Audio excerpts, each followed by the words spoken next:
Every masterpiece starts with a sketch. Today, we are sketching a 10-head male fashion figure. Hi, my name is Joan Belma, and this is where fashion meets the sketch pad. So I'll be guiding you through a step-by-step tutorial on how to draw a 10-head male fashion figure. As I mentioned, I'm going to be using the 10-head technique.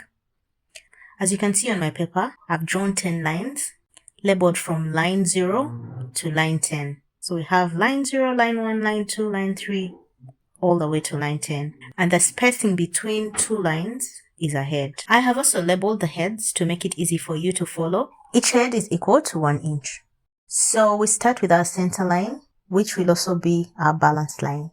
This line helps us create balance in the body structure, and that's why we call it the balance line. But before we start any drawings, I'll show you where the different body parts sit on the different lines.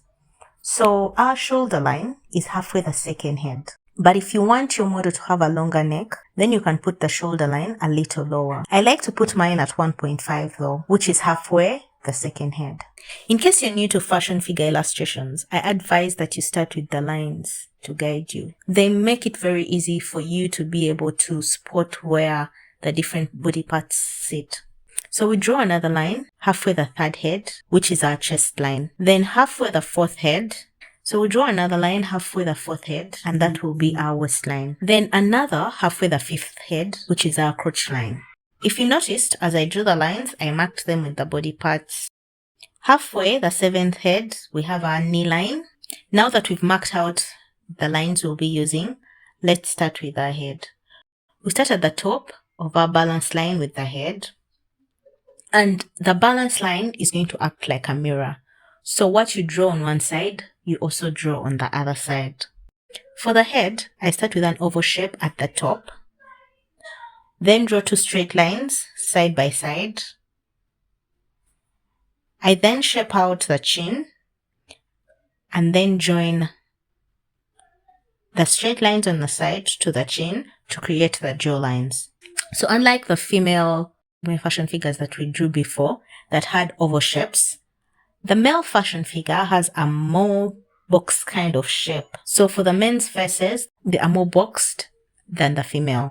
Then for the neck, we consider the balance line. So whatever we put on one side, we also put on the other side in terms of the measurement. So this depends on you, on whether you want, on how narrow or thick you want the neck to be. But usually the male neck is a bit more thicker than the female neck, just to consider as you draw. For the shoulder, I consider about 1 inch on both sides of the balance line.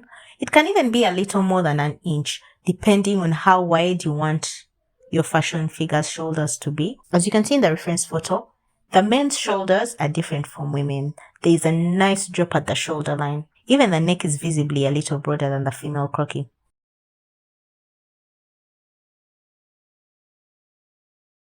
So after the shoulders, we move to the chest section.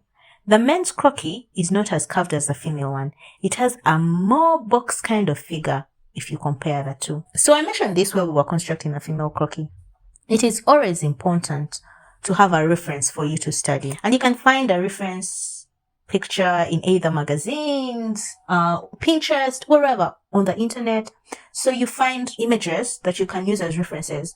Study their shapes. Study the shapes in your reference pictures closely and manipulate them in your croquis. I think that it is very helpful as you work on getting better and better in your fashion figures. So as you can see, your waist section will not have much of a curve like the female croquis.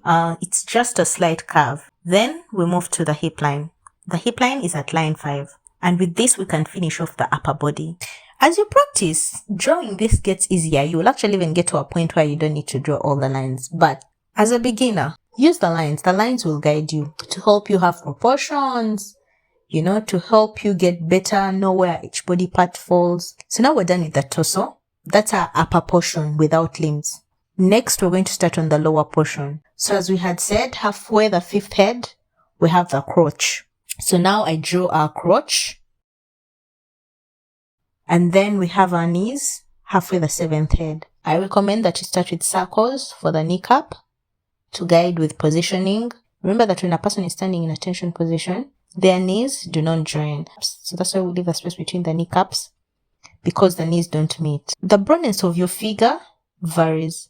It's totally up to you to manipulate it depending on what size you're looking for, whether a small, large, or an XL. That depends on what you're trying to achieve. After the knees, we go to the ankles. Same for the ankles, we start with circles to guide us with positioning. They work as your connecting points, which makes it easy. And when you're starting out, I advise that you start with straight lines as you learn to build out the curves. So next, we draw the foot, and the foot covers the whole last head. Now let's move back to our hands. The elbow joints are at line 4.